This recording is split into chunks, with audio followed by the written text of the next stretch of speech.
Okay, so I had a few comments, people asking me how I mounted this troll motor onto my Bonafide SS127, and I guess we'll just start at the troll motor. First thing is you have to cut down the shaft. I think I have it at like 36 inches, I think. I'll put it up on the screen of how long the shaft is from here to the base here. But you have to cut it up here by the head, so you have to take this head off, cut it, put that, and drill a hole through the shaft, and then re-bolt it through. It's kind of a pain, but it works. Okay, so I have the quick release puck for the Minn Kotas, and it's got 4 screws on it, and I have it drilled all the way through the deck of this. I'll see if I can show you. There's the 4 bolts right there. I just got silicone up underneath on the washers, so no water to leak through. And so far none has. I haven't seen any water, and it's been rained on plenty of times. So it's holding up good on that part. But what I found out is if I put this puck directly to the deck here, it's too low for this bracket. Too low for this bracket to go through and mount on. See how it sits just right? So it's just perfect for it to slide on. Just because I have this little plate underneath the puck. It's like an 1/8 inch piece of aluminum right underneath this puck. So it brings it up just enough for that bar to slide in and out without hitting the boat at all. That works out pretty well. It's super easy to put on.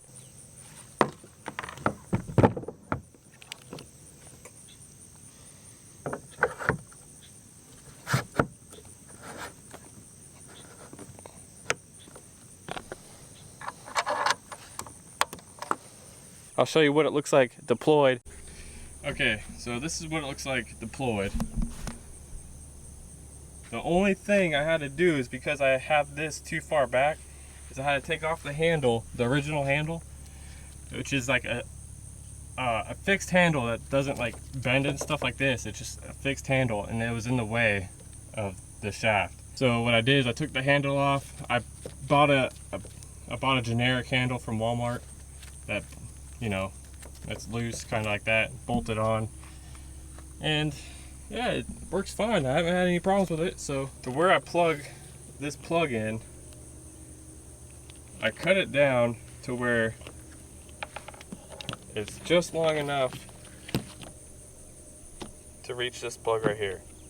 Now I put this plug right here because I didn't want it sitting up and down right here for it to collect rainwater or any other water. Like if I ever want to go saltwater fishing, I didn't want saltwater resting in this plug. So I have it on like kind of like a bulkhead kind of deal to where no rainwater is going to be resting in the plug. So all I did is really cut out a hole for that plug to fit through, screwed it down, and I have silicone on the back side.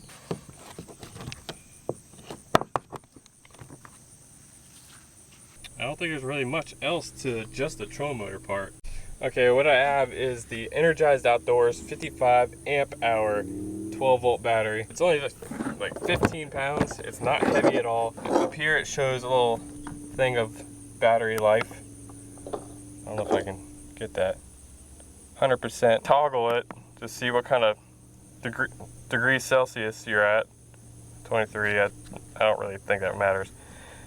But you go back to volts, and then you can hit this power button again and it turns off. Now, I got 2 different connections on this.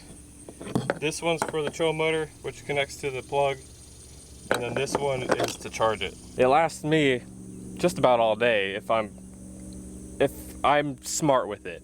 Now, if I'm running at like 7.5 speed or 10 speed, everywhere I go and chopping through grass and all kinds of stuff, it'll probably last me about 4 to 5 hours if I'm just like non-stop hammering down on the speed. But for the most part, general use where I'm just kind of gliding along, you know, moving spot to spot, just kind of putting on like number 3 setting or 2.5. It'll last me all day, and probably a whole nother day if I'm careful with it. Now, this does have the Ipilot. I haven't seen any crazy drop in voltage or anything when it's on Ipilot. It does a really good job. So it'll be on high speed just for a little bit to get in like the right spot.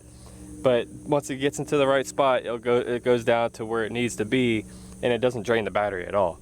Okay, so I have it in the hatch, and it sits in the hatch perfectly right there. All right, so what I'm gonna do is I'm gonna double side tape a L bracket right here and right here, and then I'm gonna run a bungee cord from here to here on the L bracket so it doesn't slide forward. But I haven't done that yet. I've been busy, so just sits in there for right now. It doesn't move too much when I'm in the water. The only time it really moves is if I'm like going down a bank or something, moving the boat around. But once I'm in the water, it doesn't move at all. So sit still, but I still want to put those brackets in there just so it doesn't move at all.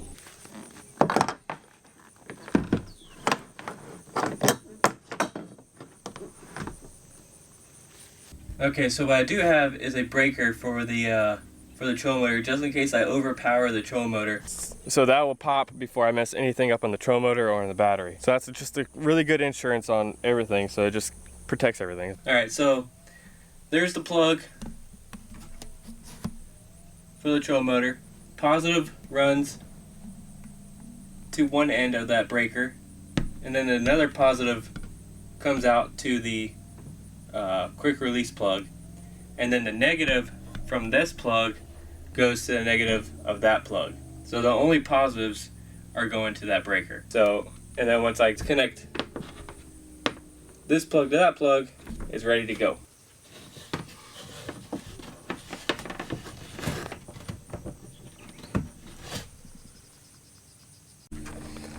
Alright, so one thing I'm gonna add later in the future, I have it right now, I just gotta get the hole cut out and everything. But I'm gonna put a voltage gauge right here. I'm gonna cut the hole out for that right here and put the voltage gauge so I know how much battery life I have. Just in case of a pinch or it's like a long day, I'm pretty far from the ramp, I know what I need. I know where I'm at on the battery so I can get back to the ramp. Full review of this boat and everything I have on it coming soon. I'm just waiting on one more thing, which is the graph. I got a Raymarine graph coming in the mail. I don't know when, maybe in like a week or two. I'm hoping for a week. But I do have a graph coming in, and I think I'll be done with everything I need for this boat. Maybe just some like odds and ends kind of stuff, you know, just little stuff. But yeah, I think I'm done with it. I just gotta get the graph mounted, and she will be ready to go. I mean, she's been ready to go. I've been catching some nice fish off of it.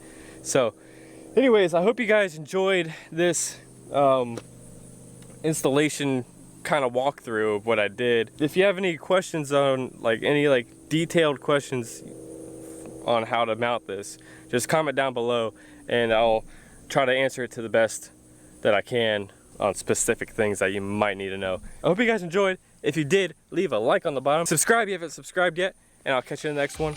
Peace.